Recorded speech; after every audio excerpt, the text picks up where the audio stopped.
el tema de la redención. Lo dije el domingo pasado, y que dentro de la doctrina de la salvación este es el tema que más me apasiona a mí.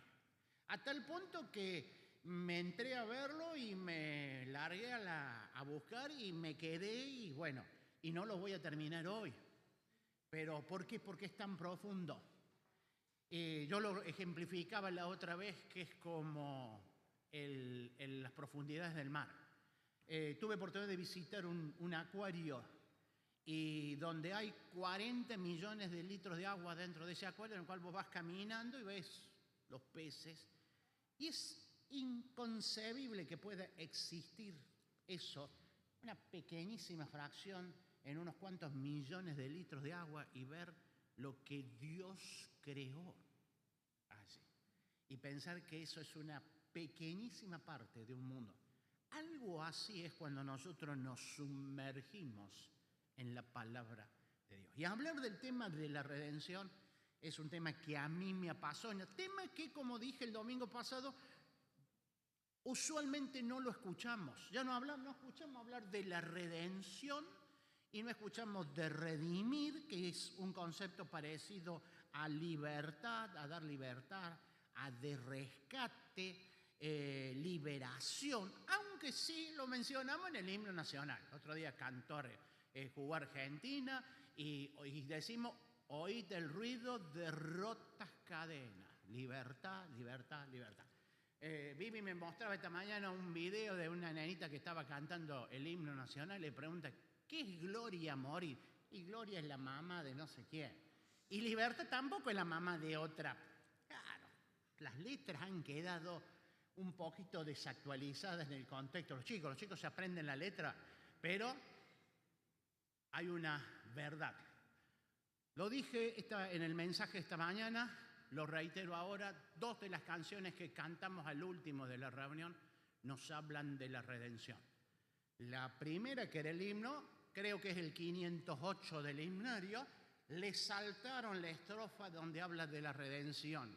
Mi alma atada en la prisión anhela redención y paz. De pronto vi la luz y vi mi libertad, cayeron mis cadenas, vi mi libertad. Y después cantamos uno de los coros que tiene actualmente una de las mejores letras de acuerdo a la verdad bíblica. Las cadenas de la muerte me libró. Y hago un paréntesis, lo tengo acá no lo voy a leer. Pensemos y reflexionemos qué cantamos. Después búscalo a este coro, googlealo, fácil, hoy está todo en Google. Y comparemos la letra con la palabra de Dios. A veces cantamos algo que no está de acuerdo con la palabra de Dios, algunas expresiones, algunas cuestiones que por ahí dices, bueno, sí, pero el autor quiso acomodar la letra, la música, los acentos musicales, gramaticales, sí, es cierto, pero tratemos de ajustarnos bien para que sea verdaderamente lo que es. Este coro, todas las frases se sujetan al principio de la palabra de Dios y nos habla de la redención, de la libertad. Claro, hoy todos nosotros vivimos, y lo dijimos, hoy todos vivimos en libertad. El himno nacional, ya no hay cadenas rotas. Si vemos, decimos, sí, pero la pobreza es una forma de esclavitud. La desocupación es una forma de esclavitud. El aumento de precio y la devaluación es una forma de esclavitud, podemos decir. Pero la palabra de Dios nos va a mostrar que la esclavitud es la esclavitud del pecado.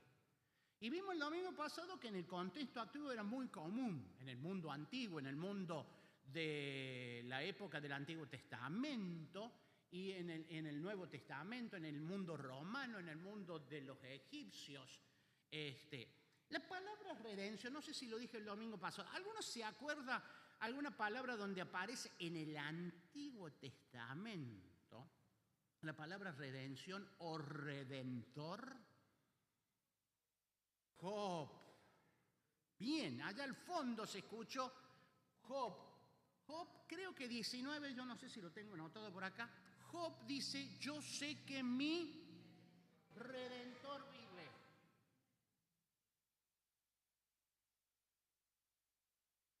Job, creo que es 19. Con el Google lo encontramos rapidísimo. Job fue contemporáneo, estuvo viviendo en la misma época que Abraham, año más o menos 1800 antes de Cristo. 1800. No había venido Moisés. Por lo tanto, cuando Job dijo eso, que no sabemos quién después lo escribió, no estaba la ley de Moisés, no estaba Génesis, Éxodo, Levítico, Número, Deuteronomio, recién empezaba la escritura. Y ya en ese año, vamos a decirle así, estaba el concepto del Redentor. Y que aunque me muera, decía Job, y me vaya a la tumba y me entierren y todo más, yo sé que mi Redentor vive y que me va a levantar, me va a dar la libertad. Miren qué viejo que es el tema de la redención. El tema de la redención. El tema está asociado con el tema de la esclavitud, del esclavo, del que sufre. Todo aquel que comete pecado, dice Jesús en Juan 8, esclavo es del pecado. Entonces, esa era la representación. El domingo pasado vimos cómo se adquiría la condición de siervo, cómo una persona, siervo o esclavo, pasaba de ser una persona libre a ser esclavo. Y lo dijimos que eran porque eran prisioneros o capturados de guerra, por compra, ibas y comprabas en el mercado, como si fueras a comprar hoy en Mercado Libre, comprabas un esclavo, era así, era legal. Y mencioné versículos bíblicos. Por nacimiento, el hijo de un esclavo era esclavo. Por rescate o por restitución, cuando alguien pagaba y compraba un esclavo. Por deuda, el caso de la viuda en la época de Eliseo, donde debía plata y dice, va a venir el acreedor, va a venir con tarjeta naranja de aquel entonces y me va a llevar a mis hijos como esclavo porque estoy debiendo plata. Por secuestro, como el caso de José. Y al último, terminando, el que era siervo por amor, aquel que había servido a su amo por 6 años y llegaba el 7º año, el año de la libertad. El año de la libertad. Imagínate, Loren.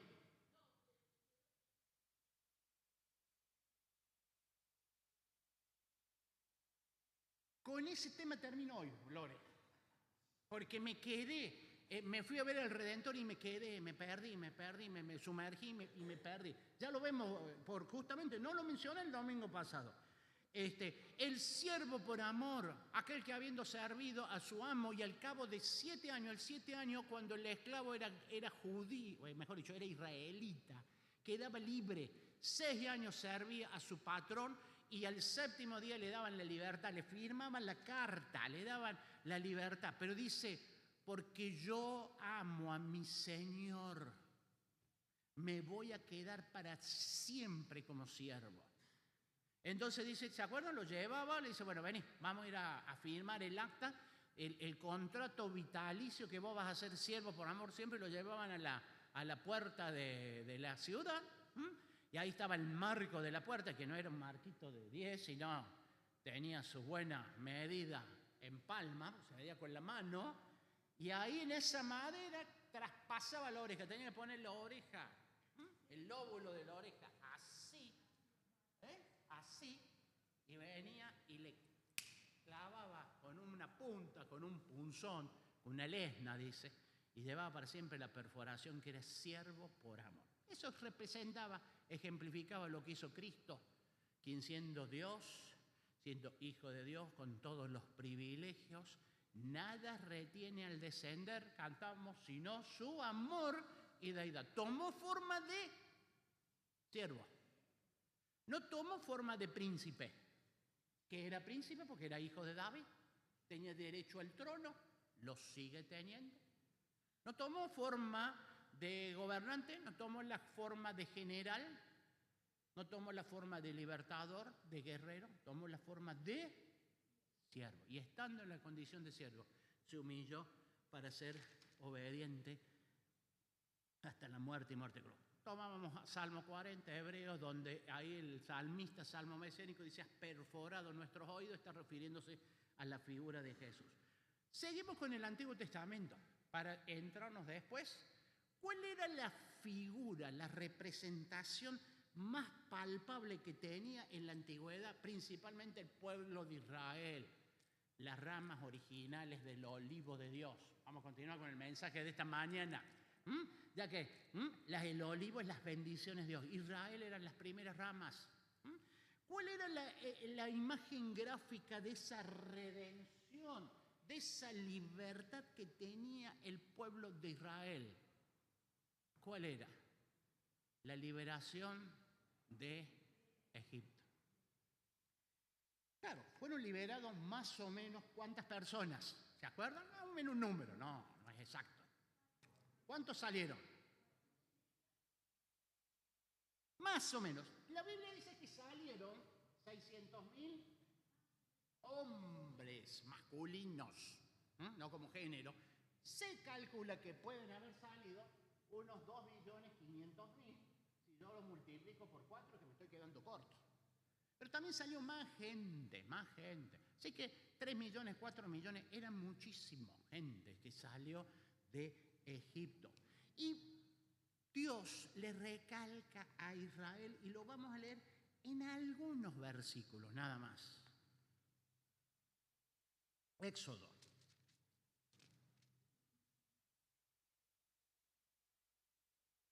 Capítulo 6.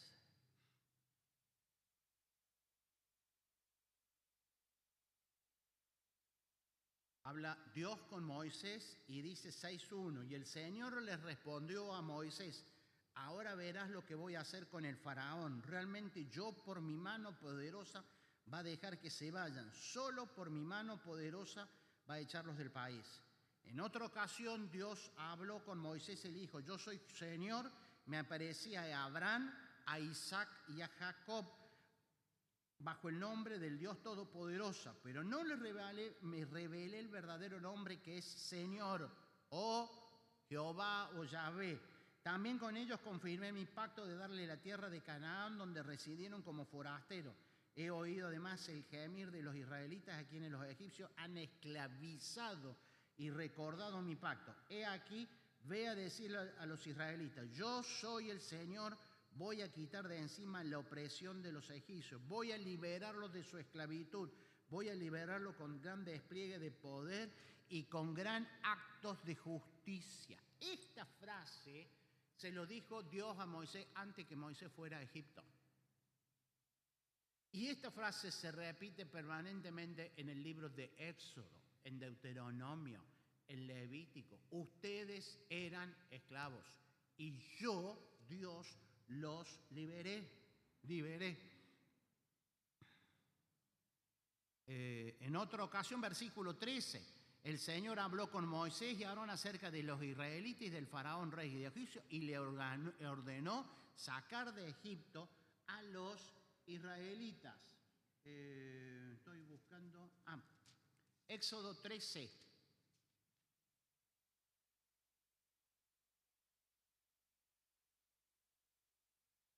Ahora ya lo sacó, ya están afuera. Ya están a punto de salir, ya están saliendo. Moisés dijo al pueblo: tened memoria de este día en el cual habéis salido de Egipto, de la casa de servidumbre, pues Jehová os ha sacado aquí con mano fuerte. Por tanto, no comeré nada leudado. Salieron de ser siervos, de ser esclavos. Y permanentemente en Levítico, en Deuteronomio, Dios le dice al pueblo de Israel: no se olviden de que ustedes fueron esclavos. Pasaron 40 años y resulta que de estos 2 millones, 4 millones, todos se murieron. De más de 20 años entraron los chiquitos, salvo Josué y Caleb. Y permanentemente vemos que cuando se dicta el recordatorio de la ley en Deuteronomio: no se olviden de que ustedes fueron esclavos. Yo los liberé. Ahora, ellos no se tenían que olvidar. Y había algo que les recordaba la liberación del pueblo de Egipto. ¿Cuál era? ¿Cuál era el recordatorio? La Pascua.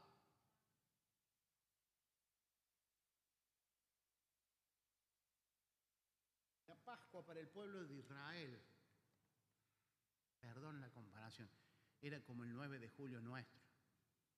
Pero el sentido no era recordar y me tomo el fin de semana largo, hago el acto, que pasan los chicos, cantamos el himno y se acabó. No, tenía un sentido espiritual. Y les dice, ustedes todos los años, los que escuchan el podcast de todos los días, justamente estamos hablando de las historias de la fiesta, estamos hablando de la Pascua. Todos los años el pueblo de Israel va a recordar que fueron esclavos en Egipto y que por mano poderosa yo los liberé. Entonces la Pascua era un recuerdo. Era un recuerdo de que Dios había liberado. Y traían, ¿qué había en la Pascua? El cordero pascual, los panes sin levadura, las hierbas amargas, había de todo. Hace muchos años, no tantos, pero algunos años, ¿te acuerdas? Se hizo una representación aquí un día en Semana Santa de cómo era la Pascua, más o menos representada, más que todos los elementos que estaban en la mesa, porque no nos pusimos en el suelo, no nos pusimos como lo comía el pueblo de Israel. Pero había algo distintivo entre la primera, y yo voy a decir única Pascua, y todas las otras. ¿Qué es lo que diferenciaba una Pascua de otra? La de Egipto con las restos. ¿Cómo? Había un cordero. Lo separaban, el cordero los tenían que separar el día 10, 4 días, lo elegían. Tenía que ser el mejor cordero. Así fue en Egipto y así debía ser siempre. Y lo separaban. Y ese acto era toda una enseñanza para la familia. Y el nene chiquito, como muchos de los nietos nuestros, veía cómo el papá o el abuelo separaba el cordero y elegía del rebaño y lo ponía aparte y después lo mataba. Suena cruel, pero era la realidad que ellos vivían. Pero una sola vez se mató un cordero y se pintó la puerta de la casa. ¿Se acuerdan? Éxodo capítulo 11, 12. Una sola vez, nunca más. Después se mataba el cordero y se lo comía y se recordaba ese hecho. ¿Por qué? Porque el rescate del pueblo de Israel no fue porque los israelitas eran buenos, no porque los israelitas se portaban bien. Era un pueblo rebelde, igual que nosotros. Pero el amor de Dios los alcanzó y le dijo, yo los rescaté de la casa de esclavitud mediante la sangre del cordero pascual. Siempre se habla, si ustedes se fijan, de el cordero, no habla de los corderos. Había muchos corderos, en cada casa había uno y si la casa era chiquita se juntaban con el vecino, pero el concepto era único. La obra de Cristo es única. Los marcos de la puerta que se pintaron con la sangre del cordero que se había matado y se agarraban, ahí cuando habla de hisopo habla de unas ramas, y con las ramas usaban de pincel, pintaban, simbolizaba, anunciaba la cruz de Cristo, una sola vez. Por eso Hebreo dice que una sola vez y para siempre nos ha hecho perfecto. Y adentro de la casa estaba cubierta con la sangre del cordero pascual. Y pasaba el ángel de Jehová, el heridor. ¿Saben una cosa? Cuando hay Pascua, ¿cómo es la luna, Valdi? Cuando está la fiesta de Pascua. Llena. ¿Y cómo es la luna llena? No, pero ¿cómo es no se ve, es oscura. No, pero a la noche no se ve. Es en una luna particular. Esa noche el pueblo estaba adentro. No había luces, no había reflectores, no veían la sangre ellos. ¿Quién vio la sangre? El ángel. Los israelitas adentro sabían de que el papá había pintado la puerta. Sabían de que Dios había prometido que la sangre los cubría. Pero ellos no lo estaban viendo. Estaban comiendo la Pascua, tenían el bolso listo. Y anoche, en la oscuridad de la noche, pasó el ángel de Dios, el juicio de Dios, y por la casa que estaba cubierta con la sangre del cordero, Dios pasó por alto el juicio. En Egipto todos los egipcios murieron, todos, el primogénito. Dios dispuso que el Hijo de Dios en la cruz llevara el pecado como el cordero pascual perfecto. Hoy nosotros no podemos ver a Jesús, la sangre, no podemos ver sus perforaciones, pero estamos cubiertos con la sangre de Jesús, porque hemos sido cubiertos una sola vez. Y esto Israel lo tenía que recordar, y lo tenía que recordar, y lo tenía que recordar. Y se lo recordaban a los chicos porque no había láminas, no había PowerPoint, no había WhatsApp, así que se lo ilustraban a través de la mesa, del cordero, de las hierbas. Y el cordero que se separaba el día 10 para sacrificarlo el día 14, se lo enseñaba al pueblo. Y esto les enseñarás.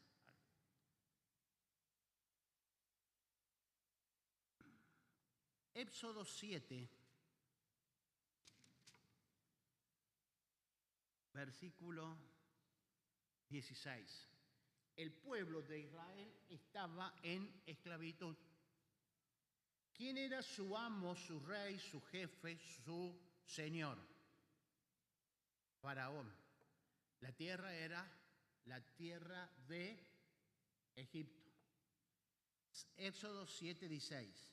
Dice que el Señor le dice a Moisés, esto es lo que le tenés que decir a Faraón. Va, Moisés le dice, dile así, el Señor y Dios de los hebreos me ha enviado a decirte, deja ir a mi pueblo para que me rinda culto en el desierto.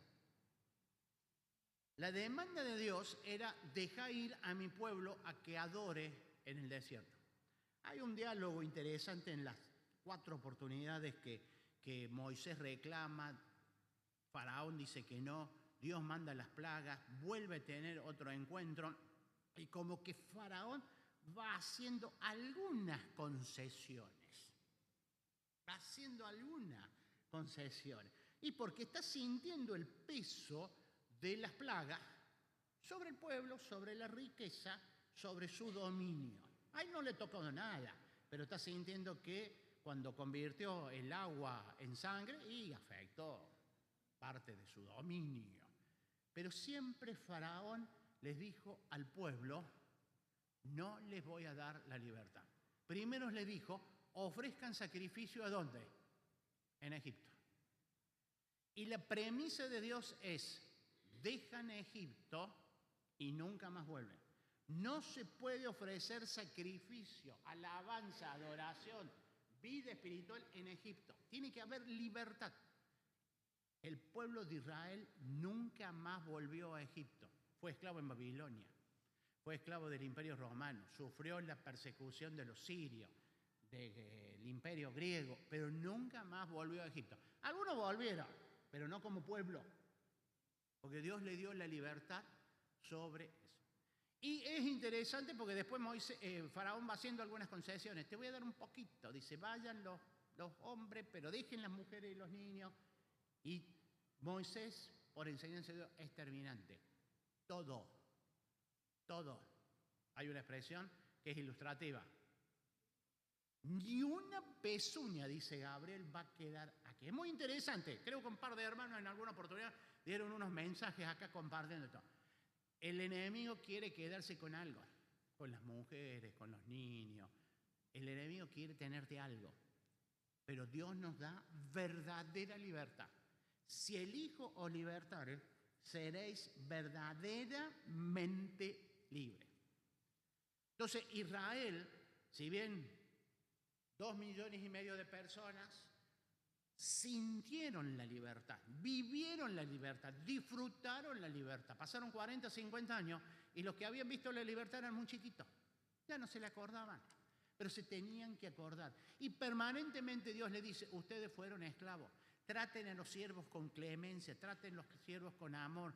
Es israelita, es tu hermano, tenelo en la mesa, tené consideración, no seas cruel con él, dale comida. Cuando le des libertad no le digas, bueno, ya está, tenés libertad, andate, llénale la bolsa, dale comida.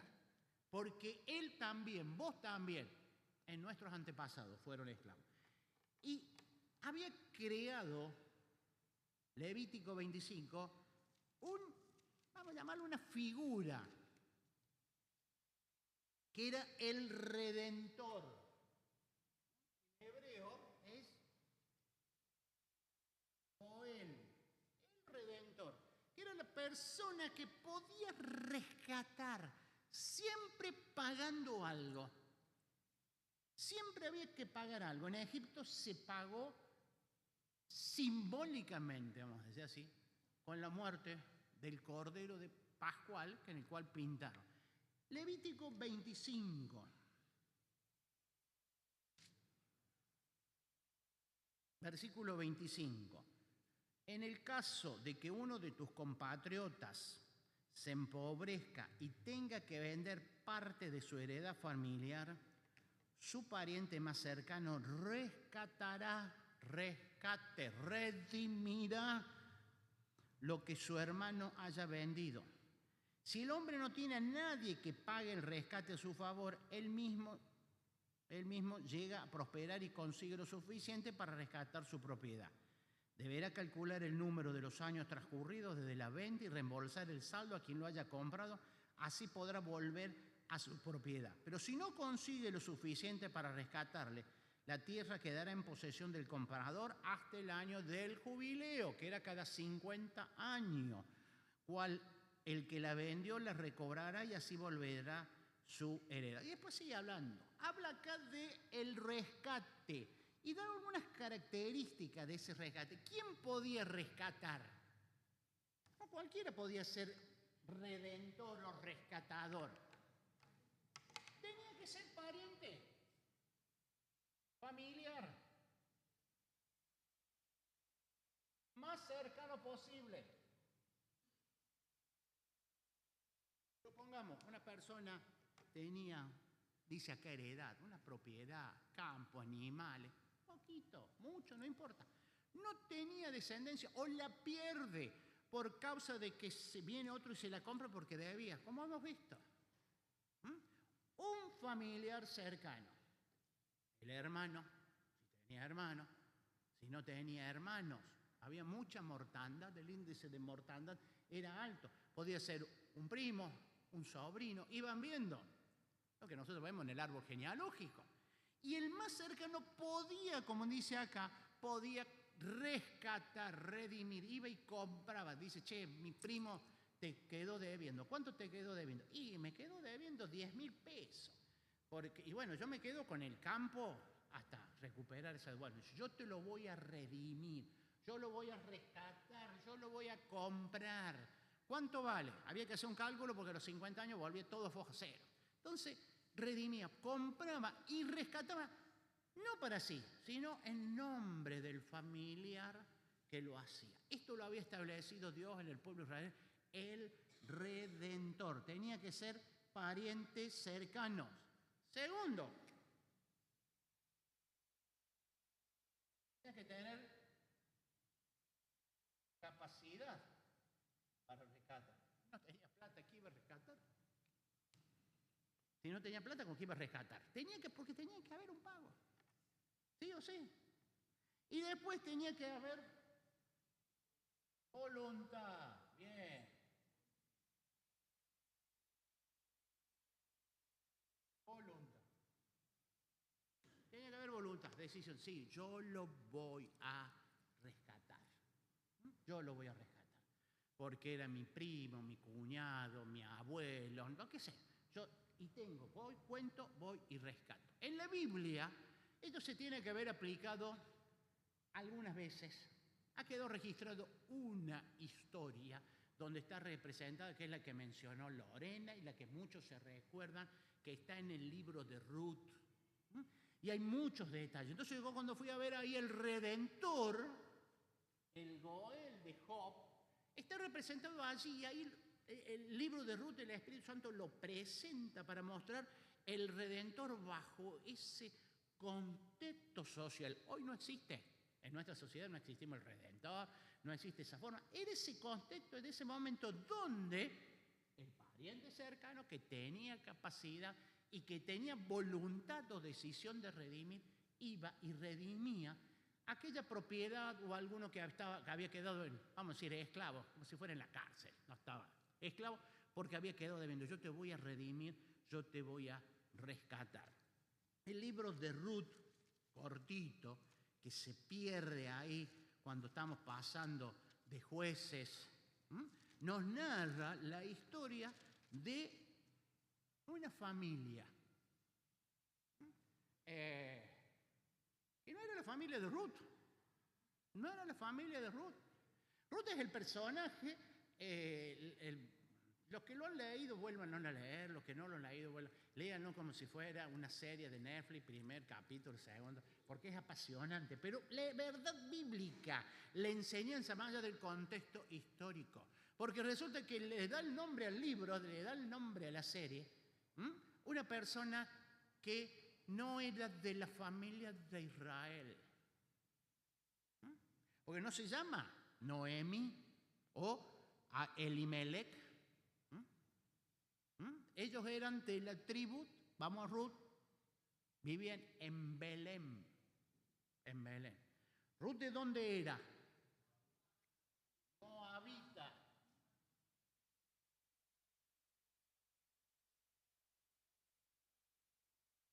Elimelech, Noemi, su esposa, 2 hijos, Malón y Kelión, vivían en Belén. Viene la sequía, viene la crisis, el hambre. El hambre tenía que traducir sobre justamente o sequía, faltaba la plata. Van a Moab y allí viene, si había tragedia en Judá, mucho más en Moab. Murieron los 3 hombres. Y estos hombres se habían casado, los 2 hijos, Malón y Kelión, con 2 mujeres de la región de Moab. Y ahí está toda la historia. Noemí decide que me voy a quedar a vivir acá, yo en Moab, me vuelvo a mi casa. Las 2 nueras van con ella, una se vuelve y Ruth se va con ella a Belén. El libro, varias veces, el autor, que creemos que puede haber sido Samuel, dice Ruth y le pone un calificativo a Ruth. 2:2, por ejemplo. Ruth la bella, Ruth la joven, Ruth la viuda, ¿cómo le llama? La moabita. No dice la viuda, la joven, la trabajadora. Dice la moabita. ¿Quiénes eran los moabitas? Descendientes de la hija de Lot, Moab y Amón. Historia trágica, la dejamos ahí. Pero Dios había sentenciado algo. No entrará en la congregación de Israel moabita y amonita. Si bien eran parientes de Abraham, no era de la simiente, no era la promesa. Dios había establecido, no quiero nadie en el pueblo de Israel de Moab y de Amón. Este término acá, Ruth, la moabita, es un término totalmente despectivo. Y así la llamaban los de Judá, los de Belén. Esa es pagana. Esa es extranjera. Esa es, voy a utilizar una expresión del apóstol Pablo, advenediza. ¿Se acuerdan? Esa está alejado de la bendición de Israel. Y varias veces aparece, ustedes ven, ¿quién es esa? Ruth. No volvieron, no dijeron la joven, la viuda, la esposa, la moabita. Después sigue el capítulo, sigue la historia, y ella va al campo de Boz. Boz es B larga O-O-Z, que era de ahí de Belén. Hay todo en el capítulo 3 hay todo un relato, porque está ubicado en un contexto social de aquel entonces. Y el versículo, y Ruth le dice, yo soy moabita, yo era soy la viuda del hijo de Elimelech, y Elimelech era tu pariente, hay todo un trasfondo, y yo quiero que vos redimas, eso termina allí, rediman la propiedad que fue de Elimelech. Necesitamos tener libertad, porque hoy nosotros estamos comprimidos, estamos juntando, estamos mendigando. porque ella iba a tomar las espigas que caían y a disfrutar de eso. Entonces le dice, necesitamos tu favor. Pero ella era moabita, a tal punto que podía haber redimido a Noemí, pero implicaba varias cosas más. Capítulo 4:4.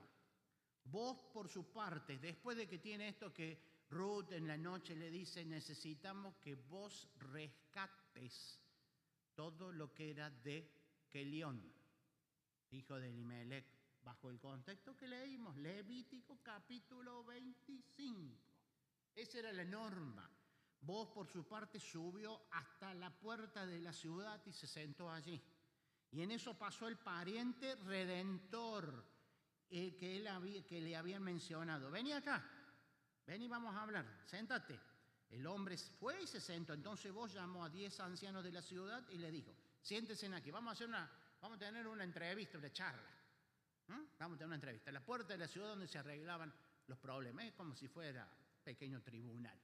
Era la puerta donde el siervo se perforaba la oreja. ¿Entienden? El mismo contexto. Ellos se sentaron y vos le dijo al pariente redentor, al pariente más cercano. Noemí ha regresado de la tierra de Moab y está vendiendo el terreno que perteneció a nuestro hermano Elimelec. Posiblemente eran primos, alguna relación así, no eran hermanos directos. Consideré que debía informarte del asunto y sugerirte que lo compre en presencia de estos testigos y de los ancianos del pueblo. ¿Qué vas a hacer? ¿Vas a comprarlo? Si vas a redimir el terreno, hazlo. Pero si no vas a redimirlo, hágamelo saber para que yo lo sepa. Porque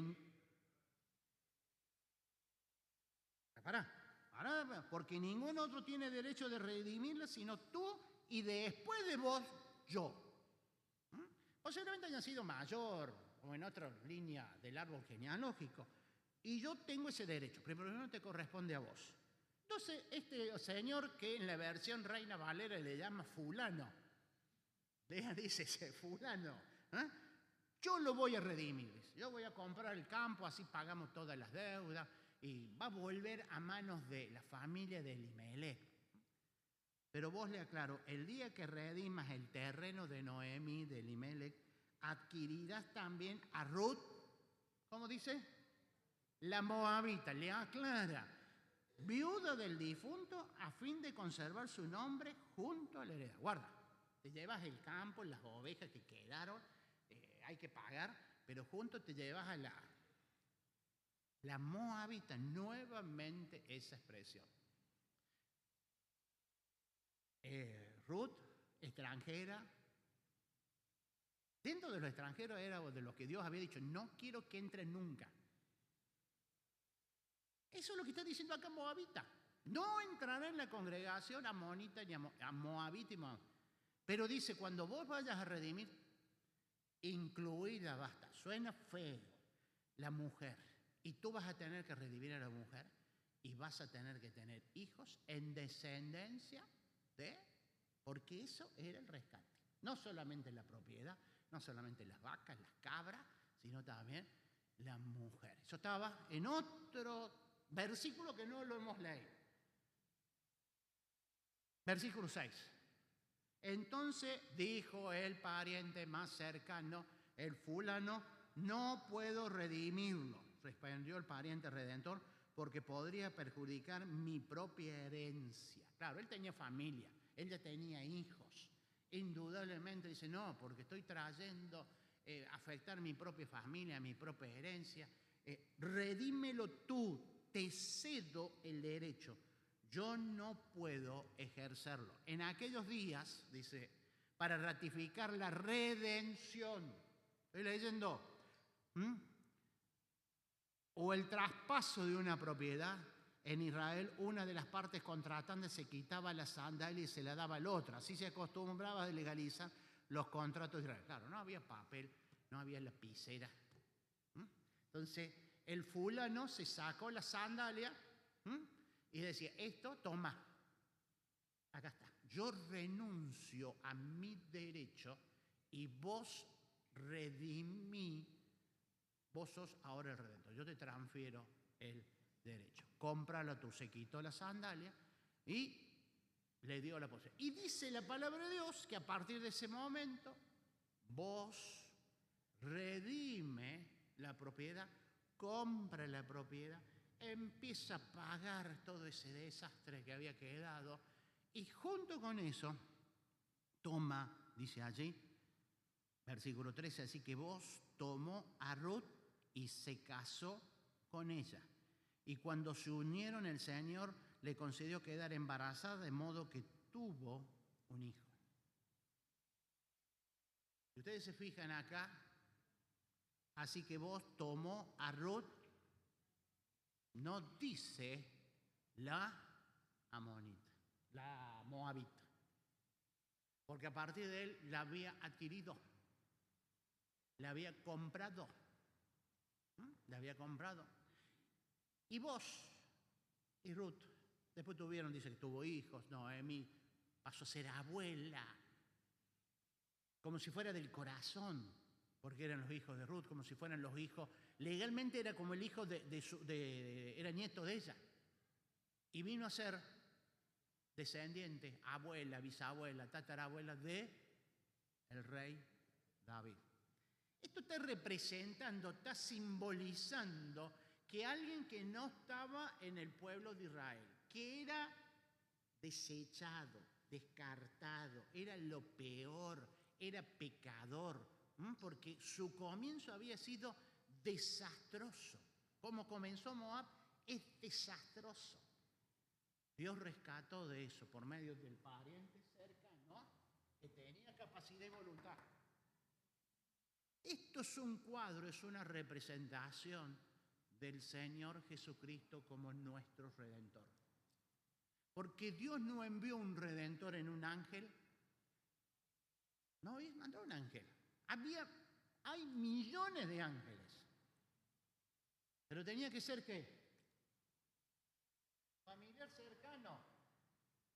Y Él toma forma humana. Se humanizó. El verbo de Dios se humanizó. Porque tenía que ser semejante a nosotros.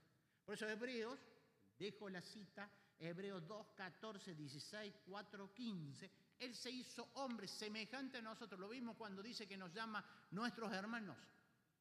No es superior porque es Dios, pero en su condición humana tomó nuestra propia naturaleza.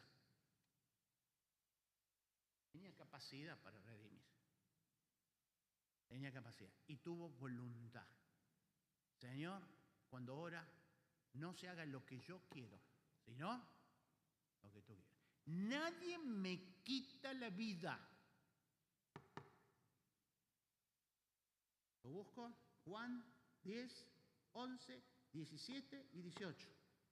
Yo pongo mi vida y la vuelvo. Yo compro. Si el Hijo os libertares, seréis verdaderamente libres. Por eso cuando yo pasé a hablar del Goel y del vos y me quedé en Ruth y me quedé con vos y me quedé como Moabita. En Ruth, en Moab, estamos representados todos nosotros. Éramos igual de pecadores, igual de esclavos.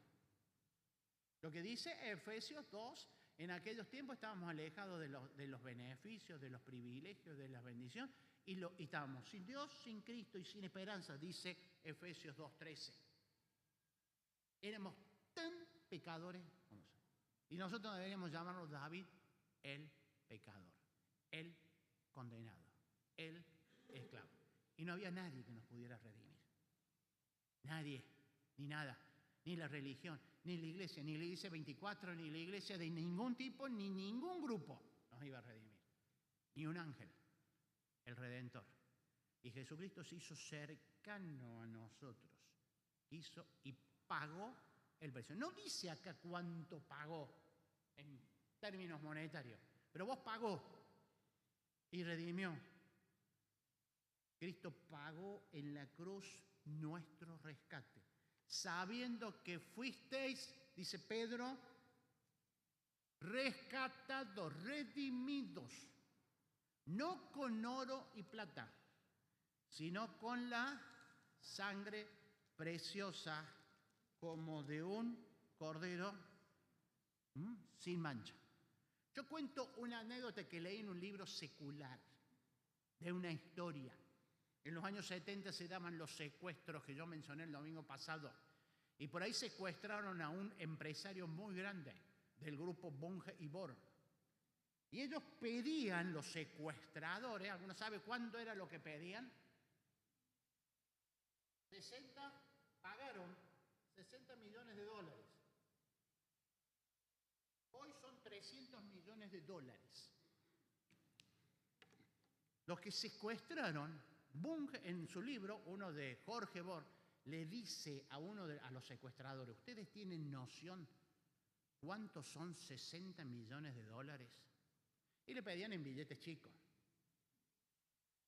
Entonces les dice, no entran todos los billetes que ustedes dicen para pagar el rescate que ustedes están. No entra en esta casa. Ustedes dicen que quieren billetes de 50, de 10 dólares, los 60 millones.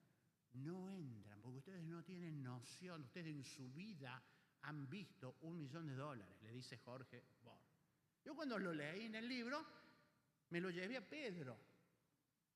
Fuimos rescatados, no con oro y plata, no tenemos noción, porque imagínate este salón lleno de billetes de dólares de 100. Dice que eso no pagó el precio de nuestra vida. ¿Cuántos millones habrá si lo llenamos, empezamos a pilar billetes de 100 dólares? ¿Cuántos vamos a llenar? No sé. Muchísimo. 500 millones, 1.000 millones de dólares. Nuestra salvación valió muchísimo más. Por eso es lo que dice Pedro.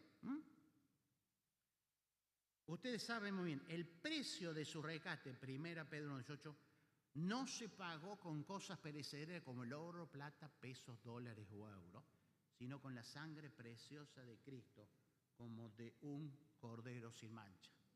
Efesios 1, yo siempre voy a mencionar Efesios capítulo 1, sabiendo que fuiste en la redención, en las bendiciones de Dios, en la redención de Cristo Jesús. Efesios 1, 7, en quien tenemos redención, rescate, libertad, por su sangre, el perdón de pecado, las cadenas del pecado liberó. El domingo que viene terminamos y ya lo vamos a enfocar hacia el rescate, hacia el pago y la importancia que tuvo en el Nuevo Testamento estos términos que puso Pablo acá en Corintios, Pedro, con respecto a la redención, con respecto al pago. Pero llévate. Y pienso, yo y vos éramos moabitas. No teníamos derecho a acercarnos a la presencia de Dios. No valíamos nada. No valíamos nada. Nada. Pero lo más valioso fue la sangre preciosa de Cristo Jesús. Más de 60 millones, más de 500 millones. No lo podemos comparar. Porque no había otro precio que fue el de nuestra libertad, se pagó con el precio de Cristo Jesús. Por eso el apóstol Pablo lo va a hacer hincapié. Antes éramos esto, ahora hemos sido hechos cercanos. Se derribó la barrera, los gentiles se quedaban afuera, la miraban de lejos, miraban el humito que subía y escuchaban el ruido, pero hemos sido hechos cercanos y nos acercamos. Gracias a Dios por la libertad en Cristo Jesús.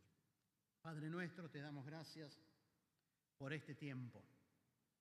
Gracias por la libertad en Cristo Jesús, porque Él pagó el rescate de nuestra salvación, no con oro o con plata, porque no podríamos haber pagado, tal vez alguno podría haber alcanzado algo, pero era imposible para cualquiera de nosotros, para todos. La pagó con la sangre preciosa de Cristo Jesús. Señor, que vivamos una vida que dignifique el precio de nuestra salvación y demos gloria y honra a nuestro Salvador, a nuestro Redentor, a Cristo Jesús. Despídenos con tu paz y con tu bendición en el nombre de Jesús. Amén.